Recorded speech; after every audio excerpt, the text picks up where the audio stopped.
terpilih kan artikelnya tadi itu. Nah, artikel yang sudah dibuat itu mereka akan presentasi semuanya nanti di UIN. Nah, jadi ini sebenarnya ruang perjumpaan akademik ya, dosen ya dari seluruh Indonesia, bahkan juga ada dari UGM juga akan ikut presentasi juga, ada dari UI juga, bahkan ada dari Malaysia juga, bahkan ada dari Australia, bahkan ada dari Amerika juga akan bertemu kita nanti di sini. Ini perjumpaan akademisi menggagas, ya, membicarakan tentang sesuatu hal yang urgen sekali di era sekarang ini, terutama yang tadi itu yang berkaitan dengan yang disebut dengan social resiliency misalnya. Kenapa itu harus dibicarakan? Karena kita ini kan hidup di era digital. Relasi kita antara satu negara kan pasti terjadi. Iya, betul. Ya.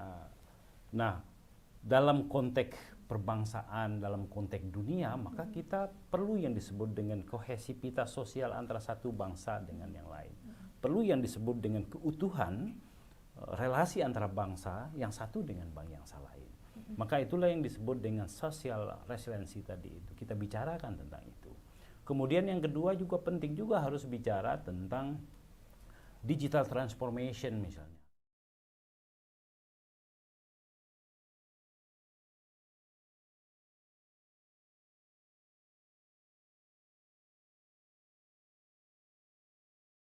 Digital semuanya. Ya, orang sekarang asik dari rumahnya dengan menggunakan digital gitu. Nah, kemudian orang belajar agama juga pakai digital.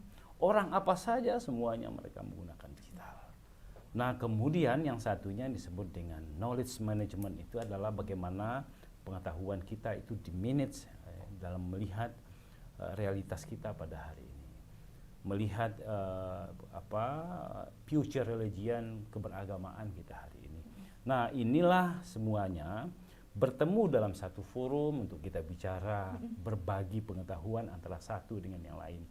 Nah, apa yang disampaikan ini adalah juga hasil dari riset-riset mereka, dari seluruh akademisi ini. Jadi mereka datang bukan karena hasil hayalan, tetapi mereka sesungguhnya datang karena mereka sudah menganalisis, melakukan riset yang mendalam tentang apa yang kita gagas tadi. Nah, itu maksudnya, esensinya begitu. Esensi dari kegiatan ICIS itu seperti itu. Oke, jadi kreasi muda ICIS ini adalah pertemuan dari seluruh PT KIN yang ada di Indonesia, sebanyak 58 tadi yang akan membahas tentang tiga tema besar tadi, yaitu ada digital transformation, knowledge management, kemudian features religion gitu ya. Jadi nanti akan ada banyak pemakalah-pemakalah mungkin ya Abah yang akan memaparkan isi dari risetnya sendiri ya tentang mengangkat tiga tema yang besar tadi. Jadi itu juga penting, seperti kata Abah tadi penting karena sekarang kalau kita tidak melek digital, seperti yang dibilang semuanya itu serba digital. Semuanya itu bisa selesai lewat genggaman saja. Kita mau pesan makanan ada GrabFood, kita mau kemana-mana, mau bayar tidak perlu ke bank lagi, bisa langsung lewat Dana, lewat ShopeePay dan segala macamnya gitu ya Abah. Nah, selanjutnya nih Abah, mungkin sejauh ini persiapan yang sudah disiapkan oleh panitia dalam menyambut ICIS 2022 di Oktober mendatang ini kira-kira sudah berapa persen ya Abah? Kita sudah hampir sekitar 60% ya kita siapkan untuk kegiatan kita ini. Ini juga pemirsa yang perlu saya sampaikan bahwa kegiatan ini berbeda ya. Kegiatan ini ada dua tempat nanti. Oh, ada dua tempat. Pertama, kegiatan kita akan kita laksanakan pada tanggal 18 itu sampai dengan tanggal 20 itu pelaksanaannya ada di UIN Mataram. Jadi panitianya juga sama. Kemudian yang kedua adalah pada tanggal 1 sampai 4 November itu 2022 itu tempatnya di Bali. Jadi kegiatannya ada dua. Kegiatannya pertama tadi itu pada bulan Oktober 18 sampai 20 itu di UIN Mataram. Kemudian nanti ada yang kedua itu di Bali. Dua kegiatan ini.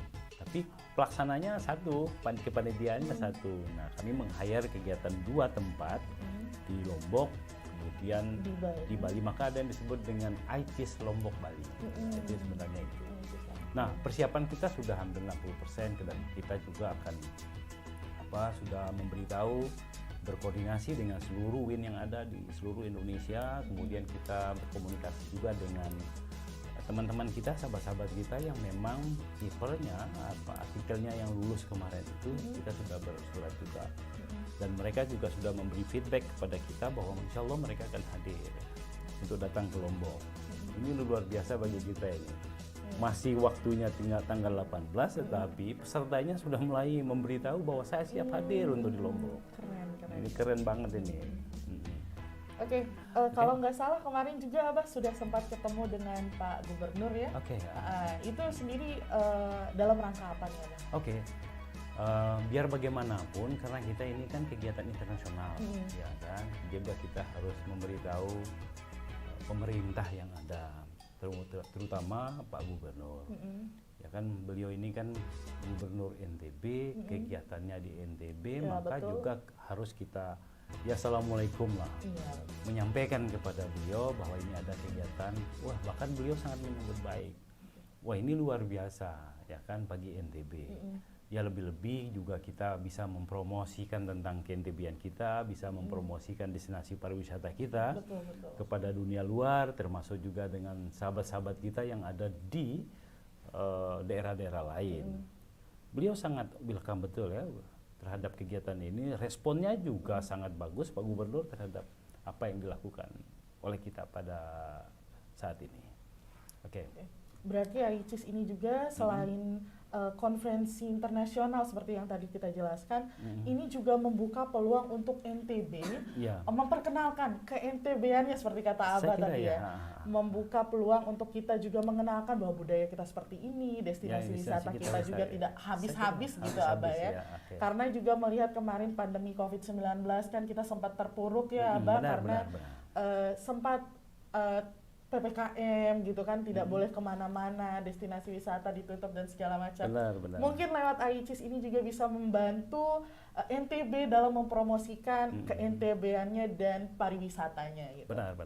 Okay. Nah, kalau tadi Abah sudah menjelaskan sudah 60% sejauh ini persiapan panitia, kemudian juga panitia juga sudah menerima banyak tamu yang akan nanti hadir katanya untuk mempresentasikan riset atau makalahnya. Nah, selanjutnya nih Abah, kira-kira ada tamu spesial nggak yang akan diundang dalam gelaran AICIS ke-22? Oh iya, betul. Ya, yang pertama adalah kita akan mengundang pembicara dari Amerika Serikat. Wow, dari itu namanya James B. Hastari ya. Itu juga kita sudah berkomunikasi dengan beliau, bahkan beliau juga sudah sanggup untuk hadir dalam kegiatan kita ini. Kemudian yang kedua, kemarin itu juga kita sudah berkomunikasi dengan tokoh perempuan, yaitu namanya Yeni Wahid. Yeni Wahid, ya beliau insya Allah akan datang langsung ke aula auditorium kita. Kemudian nanti beliau akan menyampaikan keynote speak dalam kegiatan itu dengan menggunakan bahasa Inggris juga. Nah, bagi adik-adik saya, pemirsa yang tokoh yang wanita-wanita ini, saya kira harus bangga lah. Bahwa yang kita hadirkan ini adalah tokoh perempuan yang sangat mumpuni dan terkenal di Indonesia. Maka untuk itu ya harus bangga kita lah semuanya untuk itu. Berarti nanti ada pembicara dari Amerika dan juga sebagai tokoh perempuan ada Mbak Yeni Wahid yang akan hadir. Nah, kalau Naya sempat baca berita AICIS tahun sebelumnya, seperti yang di kota Surakarta, itu sempat ada Presiden Joko Widodo juga yang membukanya secara resmi dan formal. Apakah di tahun ini juga akan sama seperti tahun kemarin? Memang ini kan kegiatan AICIS ini didekatkan dengan sebuah kegiatan G20, ya kan? Grup 20 tadi itu. G20. Nah, memang khusus yang Mataram ini adalah proses penyambutan AICIS. Ya, meriahnya AICIS itu dimulai dari Lombok. Tapi kepanitiaannya jadi satu. Nah, insya Allah nanti kegiatannya di Bali itu memang Pak Jokowi kita akan mengundang. Keren banget kreasi. Tapi kan pelaksana kegiatan satu itu iya, dari betul, kita. Betul. Tapi yang di sini juga yang di Lombok, di ICIS Lombok ini memang kita sudah berkoordinasi, kita ingin mengundang Pak Wapres. Ya, Kiai Haji Ma'ruf Amin ya. Mudah-mudahan beliau bisa hadir. Dan kalau misalnya beliau nggak bisa lewat apa namanya Zoom ya Bapak meeting, yang Zoom meeting juga bisa, nggak ada masalah. Ini kan apalagi digital transformation yang